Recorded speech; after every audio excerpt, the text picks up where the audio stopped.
Are you still sleeping? Or have you woken up?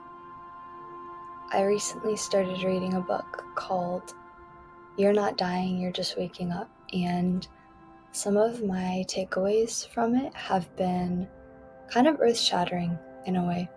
When all of the paradigms around you that have created this sense of existing and having a role and a purpose in the world kind of dismantle and come crashing down, and you realize just how much of our existence we don't know.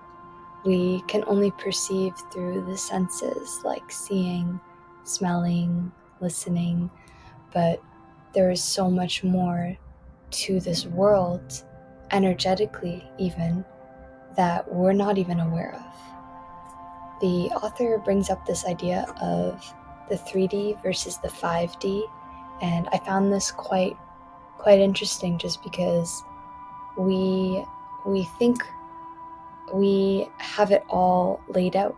Like, I'm holding this box and I can feel it, I can perceive the sides, the vertices, the corners, and everything around me feels intact, feels like I've mastered my senses in a way. And this is obviously ego, and this is also our limited perception.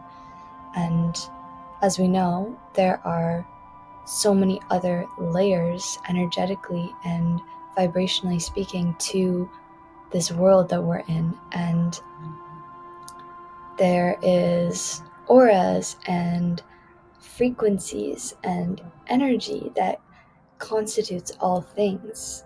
Energy, according to the laws of quantum physics, cannot be created or destroyed.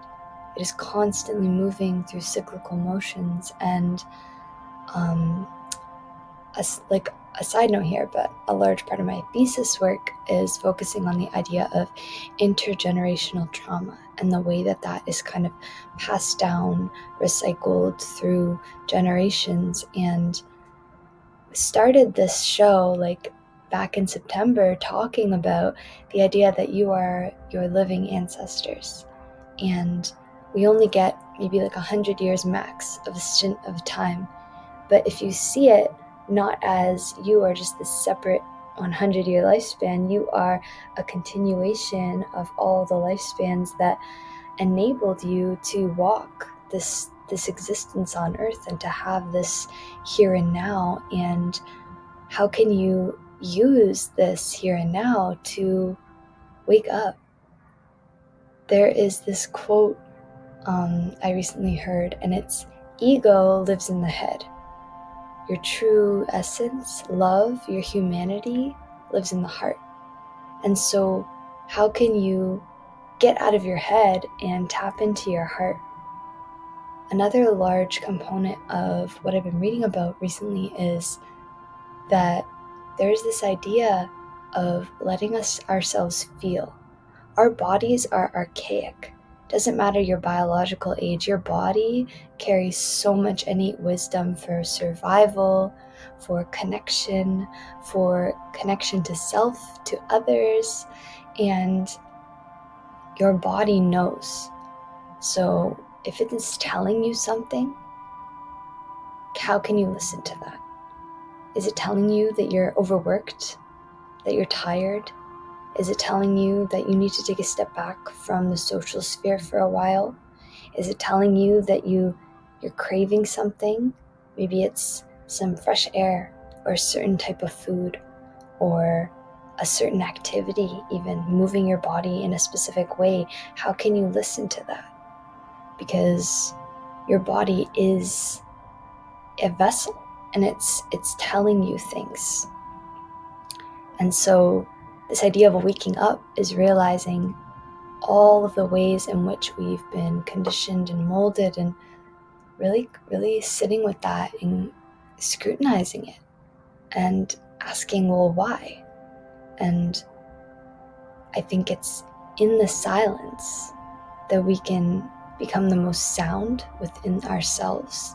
And what I mean by sound is grounded, integrated, connected to that voice that is always present, that nature that never left us.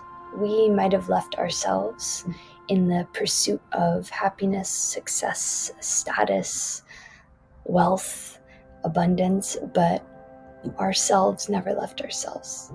We just have to run back a little bit. We have to do some backwards jogging to go find them, because we cannot leave ourselves.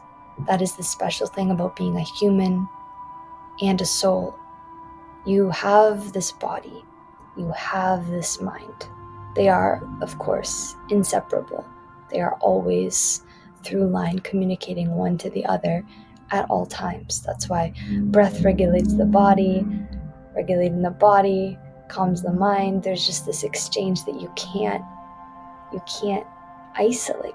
They need to bridge, and we need to do that more in our understanding of self. But you are, I believe, a spiritual being with a human experience. You are so much more than the drama, the surface level, the social media, the need to perform and be or look or think or act a certain way. You are more than that, because at a vibrational level, source is within you, and you are your own universe. And so, knowing this, how can you honor the sacred divinity within you? Because we are stars. We came from matter. We are energy moving through, and your innate nature, is abundance, is growth, is expansion, is love, is connection. And I want to end the final episode of Floras and Auras by really letting you know just how special of a creation you are, down to a micro level. Every atom in your being is constantly firing, wiring, finding new ways, creating these pathways and channels of thought, of movement, of expression. And how can you be more of you and less of the external noise that is constantly poured into us? And how can you source